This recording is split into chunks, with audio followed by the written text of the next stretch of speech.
Hey, this is Women Talk Construction. We're so glad to be with you today. If you're not following us or engaging with us on YouTube and our social channels, please do so. Please give us a review. We'd love to know what we can do better. We are making an impact for women in the construction industry.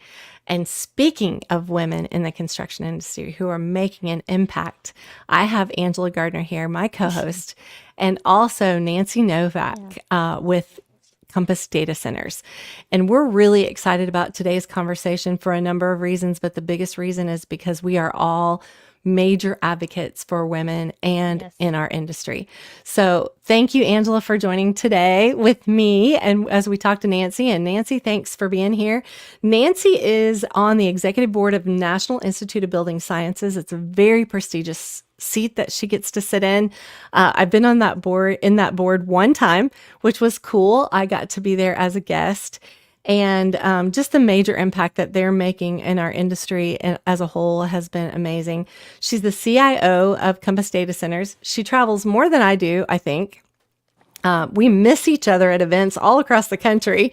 And one of these days, we're going to literally hook up, not virtually. So really excited to have her on today just to share her wisdom and, just the future of our industry. So thank you, Nancy, for joining. And tell us just one thing that you would tell your younger self if you could today. Oh my gosh. Well, I love being here, Christi, and I appreciate so much you guys thinking of me.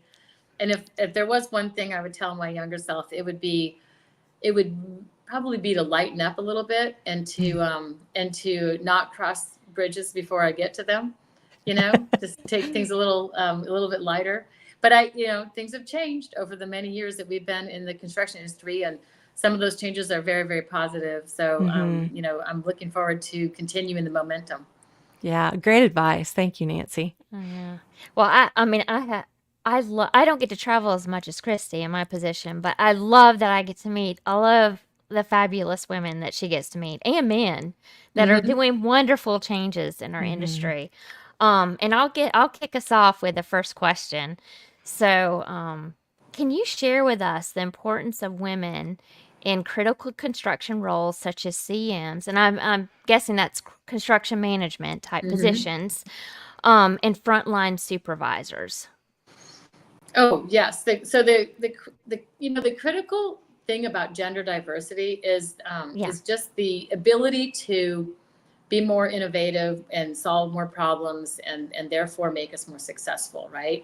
So, different walks of life and women do represent all forms of diversity, provide, different viewpoints. And it's amazing when you look at the statistics and the business case around this. And when we see in the field, women construction managers and women frontliners, which is what we call them here at Compass, they're the ones who are, running the crews in the field. We see the ripple effect of having that different perspective and kind of like the catchiness of, of allowing for a different perspective to come into the industry. And I love the fact that our women are very, very good at adding enough color to the situation so that we as remote supervisors and executive ranking folks can kind of feel the pulse of a project without being on the project. So it's less, tit for tat, kind of here's what's been going on. It's more like, here's what the atmosphere feels like. So we have better leading indicators on when things are going well and maybe not so well, when we can jump in or escalate or even, provide guidance, when we need to. It's bad news early is always better than, late. And I love that on the frontliners perspective, you get a better perspective when it comes to the stress and that the trades are under, especially on a very aggressive project. And it's helpful to have this safe environment for people to be able to, use that language and share their vulnerabilities. And so we have a whole program now called Frontliners that we can talk about. And we think it's going to help tremendously in the mental health aspect of the construction industry. Oh, we'll have to look that up. Yeah, absolutely. This is the first time. I love what you just shared because this is the first time we've heard it. Yeah, oh, good. From a construction company. Yes. Well, we need to amplify it. We do. We definitely need to amplify it. And you didn't mention this, so I'm going to mention it. Compass has a unique construction leadership team, which is nearly all women. How did that happen? Like Wow. what happened that started and then you ended up here? So when you say leadership, it's really our construction management force Okay. in the field. And although we do have a very diverse executive leadership as well, more than we're in the 70 to 80% diversity when it comes to executive leadership. And we not only embrace it and celebrate it and focus on it. It's kind of like we have a culture that just allows it to happen, which I think is the most wonderful thing. Yes. And so we focus heavily on that culture. And I would say on the construction management forces in the field, again, we were very intentional about it. We were very intentional about seeking out gender diversity, and we found, and our CEO loves to brag about this. We found that the difference in having more women, and the majority women in the field, has been wonderful for us at the executive ranks, and also when we go to the job sites, because you break down barriers. It changes how people treat each other. It changes behaviors on the job. It allows for better conversation to take place. And we've seen such huge success in this. And what I love too is, the women are just crushing it, right? So I love the fact that many of them don't come from this background at all. Right. And we've encouraged them to give it a try. And all we're looking for is someone who's passionate about it and excited to be there, right? And so we find these women who are interested in starting and trying something new. And then we have a really simple way of kind of introducing them into the field to where they organically get to learn how to relate to the folks in the field, whether it's supervisors, the frontliners, the trades themselves, learning, how to, read the drawings and track production in a very organic way that is, I thought, oh my gosh, I've been a builder for over 30 years. And I'm like, I wish I would have thought of these simple things, even, back in my day, back when we recruit out of colleges specifically for this industry, but still had to train everybody. And when you have these kind of organic ways of saying, this is just your daily routine, and it's amazing how much you get to learn. So like, even just simple things like when they take photos, and we don't care if you know what you're taking a photo of, if you're taking tons of photos, we're going to have executive people be able to weigh in and ask questions that then you're going to go ask the tradespeople or the supervisors about. That's going to do a couple things. It's going to train you like what we see in photos. It's going to also train you how to communicate and learn more and ask good questions, to the field people. And I have to say, that's one of the things that makes people nervous, is like, being in this environment that you're not comfortable in. So we want to make you comfortable. And our goal is to have our CMs feel like they are a part of the team, like a part of the family. And so the contractors, the subcontractors, the general contractors, the engineers, the architects, it's all one team, in our mind. And that's what we like, is we like to break down those barriers. Yeah. Some of the things that you're saying, obviously everything you're saying is like, I love it. I just want to jump through the screen and hug you. But culture is so important. Being comfortable, so important, right? And that's not just women. So we talk about women all the time. We want them in our workforce. We love them being in the jobs for a number of reasons that you mentioned. But, men also like the culture. They also like being comfortable. And being able to be transparent, being able to be authentic with, what's going on a job site, what their concerns are at home, just being able to be more safe, being able to have more communication. I think it's important to them as well. So thank you for sharing that. Absolutely. Yeah. And if I could jump through the screen and hug you, I would right now. And I would say a rising tide lifts all boats. So what we solve for, when we look at, really seeing it as a challenge for our women, and we solve for that, it solves for everybody. It does. Yes. Yes. So the Frontliners program encourages safety, innovation, and mental health on the front lines of construction, right? Yes. Yes. We're hoping it's a revolutionary thing. We also believe that there might be other programs that are similar that we'd like to learn more about. But literally it's bringing the attention to those frontline supervisors. And we like referring it to frontliners because we always say foremen or four women, and we just want to make it, an easy word to be able to, title these people who are so close to the trades, right? So close to being able to understand, the ups and downs and the challenges that they're facing. My husband was a foreman for many, many years and a supervisor, and he, to this day, he's been retired, but he still stays in touch with many of his teammates. So there's such a critical and pivotal role. We've done a couple of launches, and we've put them on LinkedIn. And what I like to share with people is one of our large projects, we had over 160 frontliners in the room, and we acknowledged them, and we kind of role played some ways in which you can share vulnerability, share stories, share things that might impact you, from a safety standpoint, from a mental health standpoint, and from a production standpoint, right? And they were all real stories, and they did a great job.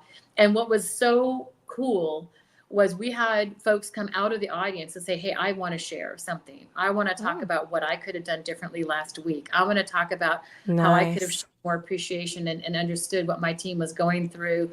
And we've had veterans that were 3 decades into the trade say, I got goosebumps and I've never seen anything like this. And I'm excited to see where it's going to take us. So, and it's crazy because our VP of safety, Rachel Neal, she's really the tip of the spear here. And it's intimidating a little bit to stand in front of 160, right?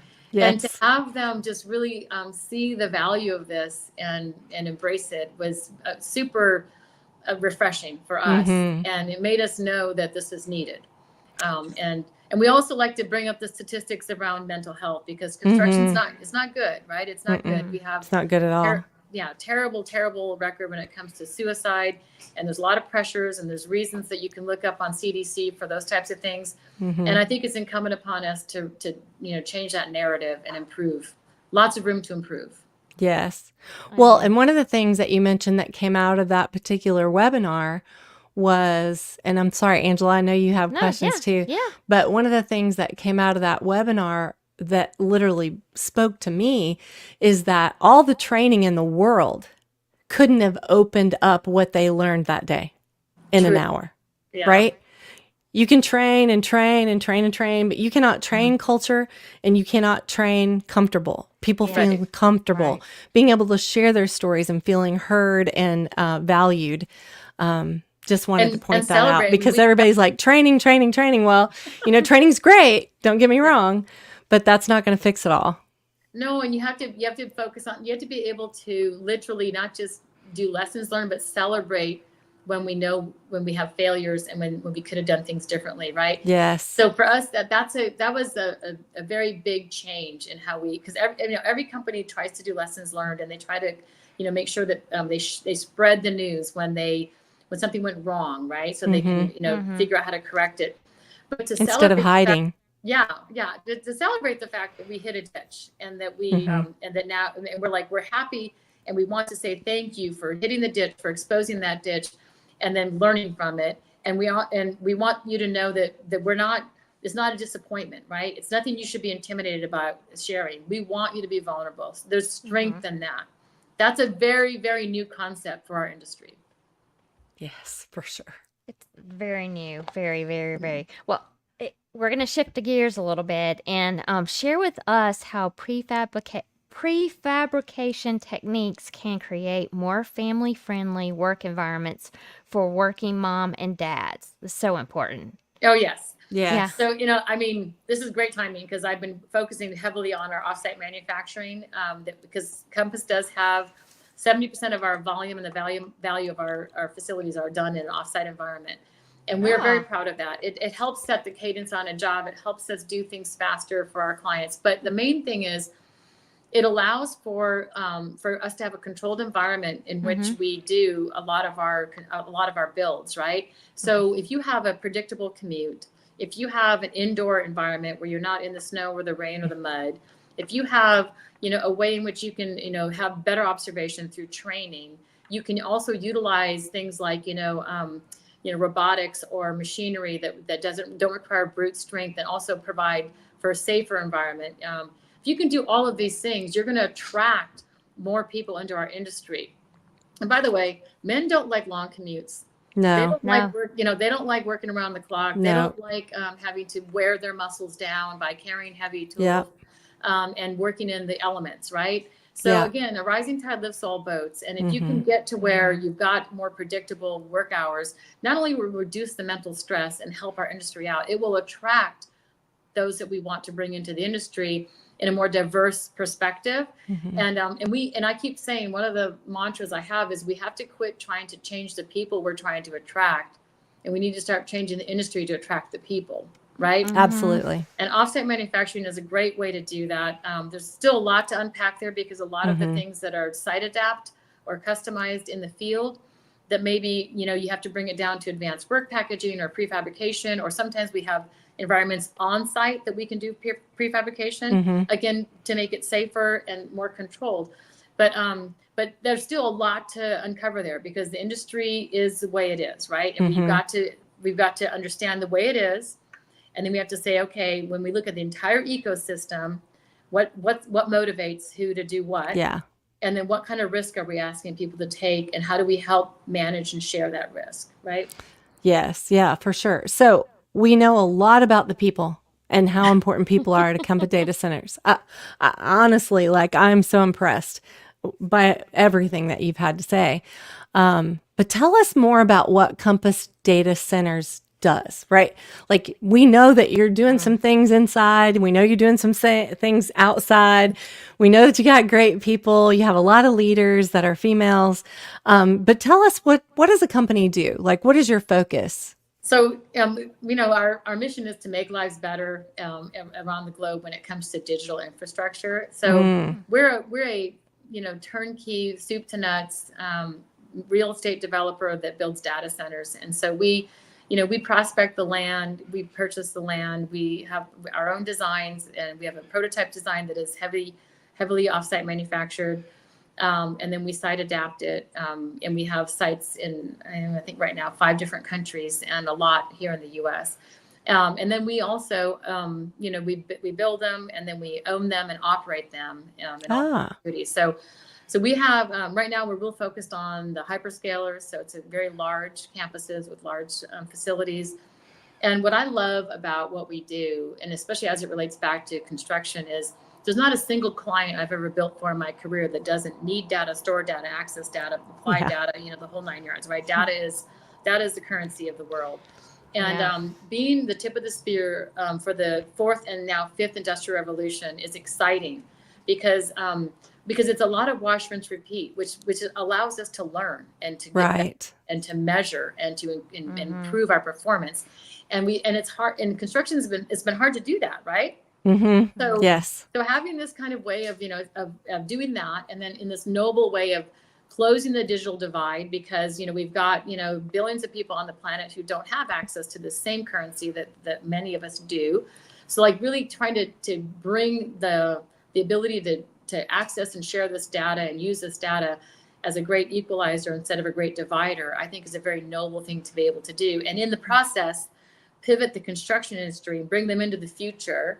When it comes to diversity and efficiency and quality and sustainability, right? Because huge opportunity there. So we have this really exciting, demand, and this ability to wash, rinse, repeat, and get better and measure how we get better in every one of these areas. So it's a great spot to be. What a great company. I didn't even realize that was a thing, right? Where you would go from the beginning to owning and creating a space where everybody needs you. What a great business model, right? It's the perfect business model. Yeah, it's it is. And it's because you could take responsibility from soup to nuts on something, and you can really have a bigger impact that way, because you kind of see it from all different angles. And like I said, I was, I do a lot of speaking, and I say, I really do think it's incumbent upon our industry to help the construction industry get better and do things responsibly. So that's awesome. And I think we are. I think we're, there's a lot of focus on it. So I see, I'm very encouraged by it. Yeah, I'm very encouraged by it. I'm very encouraged by this conversation. So what you're doing, being the lead, so you're probably attracting and retaining a lot of young people, I bet. Yeah. Just guessing. Yeah. Number one. And number two, a lot of women. I can see why they would want to be in the industry. So, what are the opportunities for the audience before we close up? Because gosh, 20 minutes went really fast. What are the opportunities that women have other than frontliners, right? We know that we need frontliners, and you got a lot of them. But other than that, what are the opportunities within your business model that would be that women would excel at or maybe love? Yes, because this is the little known secret about not just the construction industry, but the data center industry, right? Construction, I think right now the average, 10 to 12% are women, and, a much smaller number when it comes to the actual skilled trades. I think the data center and tech world is more in that 20 to 25%. Nice. A little bit better. But in both areas, desperately need support, help, need resources, need people who want to join us and understand the business. And so when you look at our industry, I mean, there's so much skill involved in, whether it's accounting or financing or estimating, or whether it's marketing or sales, or whether it's, understanding the technical aspects around delivering a construction project, operating a data center. If you go to Uptime Institute, you're going to be able to find just hundreds of job opportunities on the operation side of a data center. And because it's kind of like painting a ship. It's always evolving. Once the data center is in place and the servers are being stored there, technology continues to grow, right? It continues to change. So it's like you have this cycle of how you continue to keep up with that.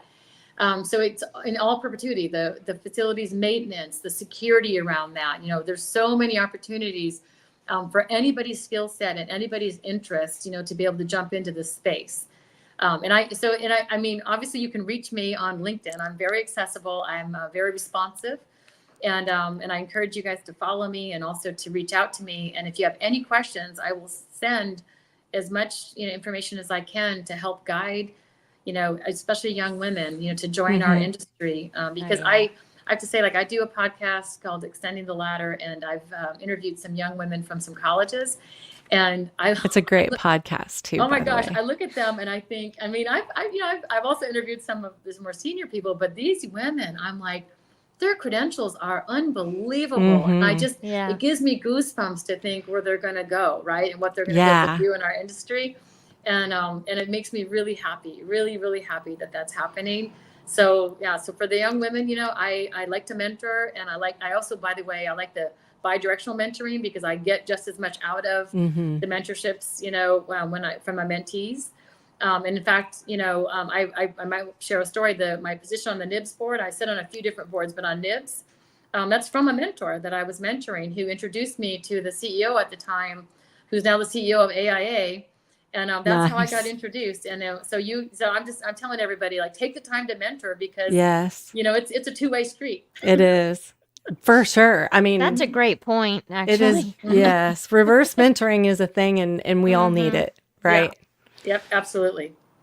Thank you so much, Nancy, for being on today. I don't know if Angela's got more questions for you. No, I don't. I mean, but you have given our audience a whole nother perspective, and I'm glad you mentioned the whole offsite prefabrication of anything, because so many people are talking about that now. And good. Well, I'll send you some photos with me and some prefab shops. And by the way, that'd be cool. You know how they always say it's safety, quality, cost, and schedule are the big benefits. Now they've added sustainability, which is great. Nice. But you know what? You know what we need to add? Diversity. Diversity. Yes. Because it greatly enhances the ability to be diverse. And so I'm very proud of some of the factories I've visited where I see an amazing amount of women. And I'm like, this needs to be amplified, because it's a real thing. And it makes me very excited. It's going to help our industry.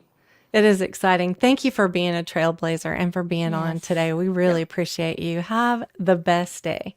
Thank you. My pleasure.